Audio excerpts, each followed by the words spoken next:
السلام عليكم.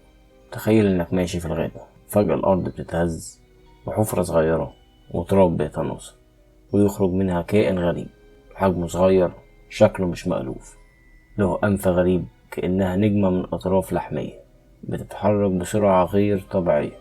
ده مش وحش من الفضاء ولا مخلوق من فيلم خيال علمي، أغرب أنف في مملكة الحيوان وأسرع حاسة لمس في الكوكب. ازاي كائن بالحجم ده يمتلك قدرات خارقة بتفوق أجهزة البشر؟ وليه علماء الأعصاب مهتمين بيه بالشكل ده؟ استعد، لأن اللي جاي هيغير فكرتك عن الحيوانات الصغيرة. دلوقتي بقى وقت المعجزة الحقيقية. خلينا نتكلم عن أغرب وأسرع أنف في مملكة الحيوان. الخل ده مش بس عنده أنف غريب الشكل، ده عنده أنف تشتغل أسرع من العقل البشري.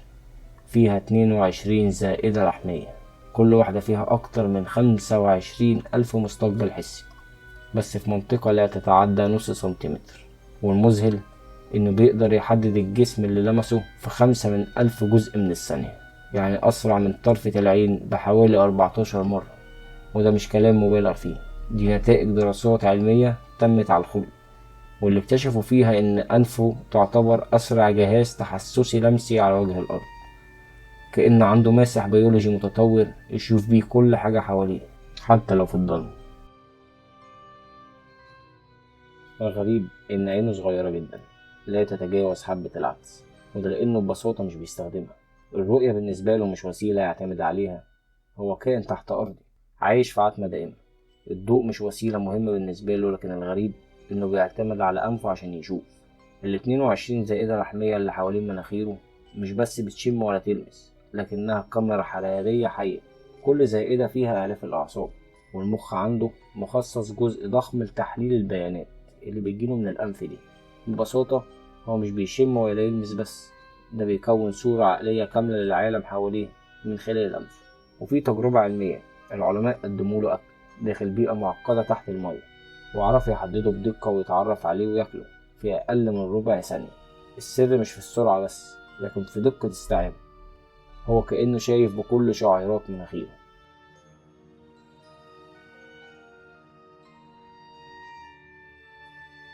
الخلد ذو الأنف النجمية مش مجرد كائن بيعيش تحت الأرض، ده فعلا متخصص في بيئة مش أي كائن يقدر يعيش فيها. الأماكن الطينية الرطبة والباردة والمستنقعات وضفاف الأنهار، الأراضي اللي بتتشبع بالمية أغلب السنة.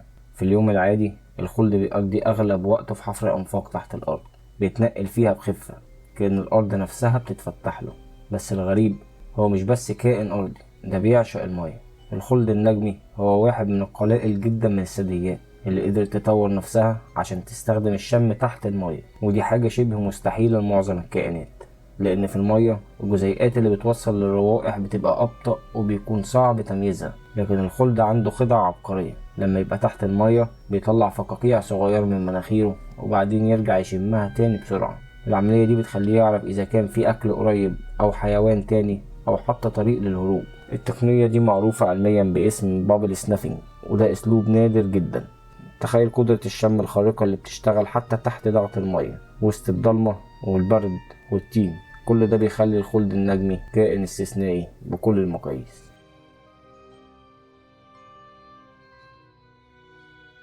كائن صغير بس جدوله اليومي مزدحم جدا، لأن جسمه الصغير محتاج كمية ضخمة من الطاقة عشان يشتغل.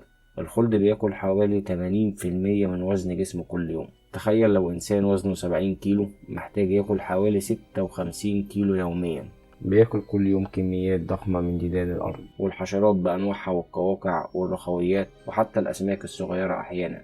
بما إن أنفه هو أداة الصيد الأساسية، فهو ماشي تحت الأرض أو في المية وبيلمس كل حاجة بأنفه بسرعة خارقة. الغريب إنه ممكن يحدد 8 أماكن مختلفة للأكل في نفس اللحظة، ويقرر ياكل إيه قبل ما إحنا نرمش بعيننا. ولو أكل كتير بيرجع لأنفاقه يرتاح، بس راحته مش طويلة، لأن بعد وقت قليل بيبدأ من تاني في رحلة صيد لا تنتهي.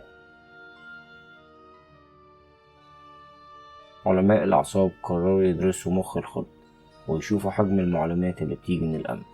النتيجة حوالي 50% من القشرة الحسية للمخ مخصصة فقط لتحليل المعلومات اللي جاية من الأنف، نسبة ضخمة جدا مقارنة بأي كائن تاني. وده كأنه عقل الخلد بيشتغل في وظيفة واحدة، حلل كل حاجة تلمسها بأنفك فورا، سرعة زائد دقة زائد خفة حركة عصبية. علشان كده لما بيلمس حاجة ما بيكتفيش إنه يعرف مكانها، هو بيعرف نوعها وحجمها ودرجة حرارتها وملمسها. يعني في أنفه بس في تكنولوجيا تفوق أي جهاز استشعار اخترعه الإنسان حتى الآن.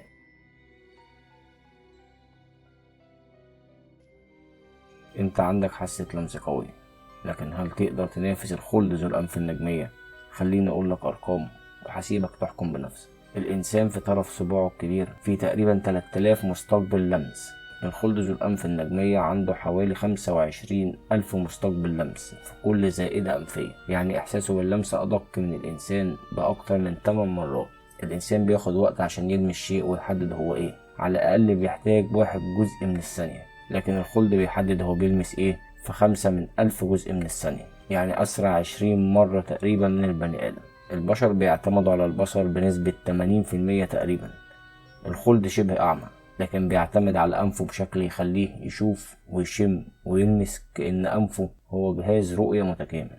البشر طوروا ميكروسكوبات، أجهزة استشعار ومساحات ضوئية، لكن الخلد ربنا خلقه بجهاز مسح ضوئي بيولوجي بيجمع معلومات تفصيلية عن أي جسم يلمسه.